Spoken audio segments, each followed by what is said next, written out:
riwayat Muslim. Dari Anas radhiyallahu an berkata, apabila Rasulullah sallallahu alaihi wasallam makan, beliau menjilati ketiga jari-jarinya, jarinya jari tangan. Anas mengatakan bahwa Nabi sallallahu alaihi wasallam bersabda, apabila suapan salah seorang di antara kalian itu jatuh, maka ambillah dan bersihkanlah kotorannya serta makanlah, dan janganlah membiarkan makanan itu dimakan oleh setan. Beliau juga menyuruh agar membersihkan sisa makanan yang ada di piring. Beliau bersabda, sesungguhnya kalian tidak tahu manakah makanan yang membawa berkah. Nah, ini yang pertama ini ya, tentang adab. Ya. Jadi kata Rasulullah ya, tentang makan, doanya udah kemarin ya, doa menghadapi hidangan udah gitu ya, amalkan, bacakan kemarin. Nah sekarang tata caranya ya.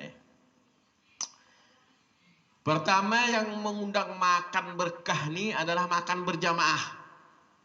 Jadi jangan dilupakan.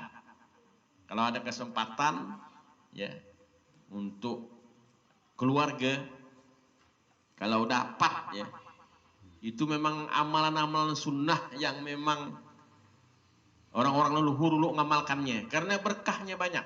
Apa kata Rasulullah ya?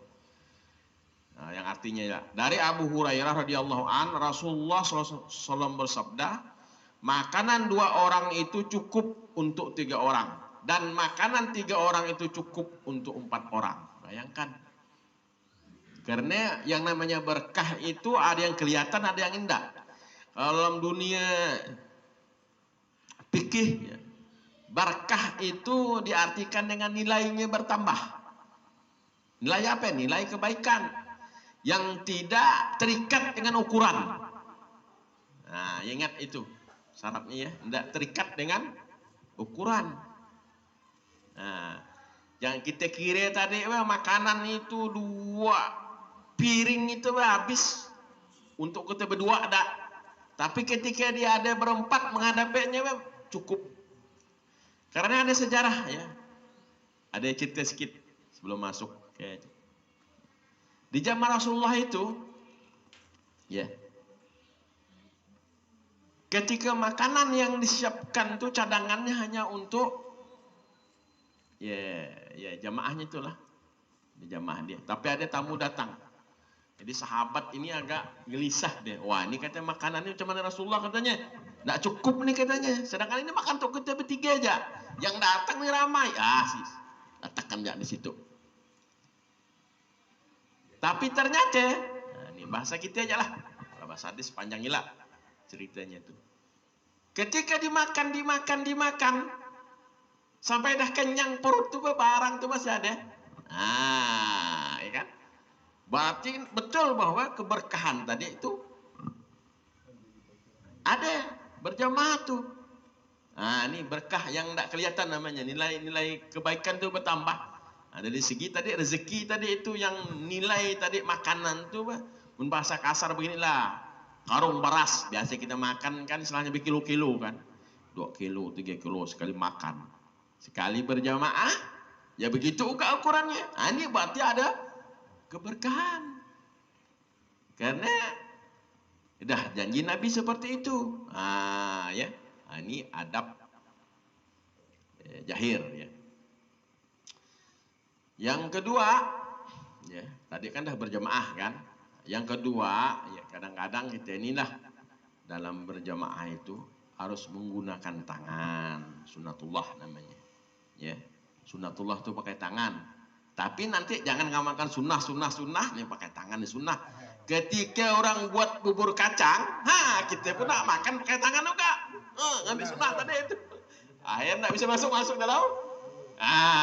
Jadi sunnah itu bisa berubah kadang-kadang. Lihat dari situasi dan kondisinya, ya kan? Kan tak memungkinkan. Bubur kacang sebuti nak pakai tangan, kayak harau dengan tangan kayak mana nak masuk kacang kecil-kecil. Gunakanlah sendok. Yang penting niatnya, bacaannya bismillah. Nah, tanpa mengurangi kebaikan berkahnya tadi. Cuma mungkin kalau dengan tangan kan tidak mungkin kan. Lain dengan nasi kan. Tentulah pakai tangan. Nah, gitu. Jadi ngamalkan sunnah itu mau lihat kondisi dan bagi makan bubur pedas. makan berpedas aja katanya. Kan? Nah, paham kan? Insyaallah ya. Nah, jadi kata Rasulullah seperti itu ya. Dan yang untuk mengundang keberkahan nih, yang ini kita bicarakan tentang mengundang keberkahan nih. Tadi adalah makan bersama. Ketika ada anak, ada istri, ada suami, makan bersama-sama gitu. Nah, yang kedua ketika makan itu ya supaya jangan setan yang makannya itu jangan bertaburan.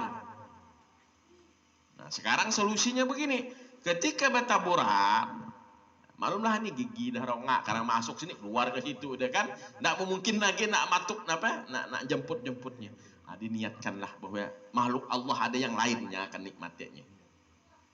Jangan kita biarkan, niat kita yang betulkannya. Ya Allah, ada nanti makhluk Allah semut, keramak kayak nanti, lalat kayak itulah. Jadi supaya berkahnya itu, ya kan? Kita karena Nabi ngajar seperti itu. Jangan sampai makanan bertaburan, jangan sampai ada tersisa.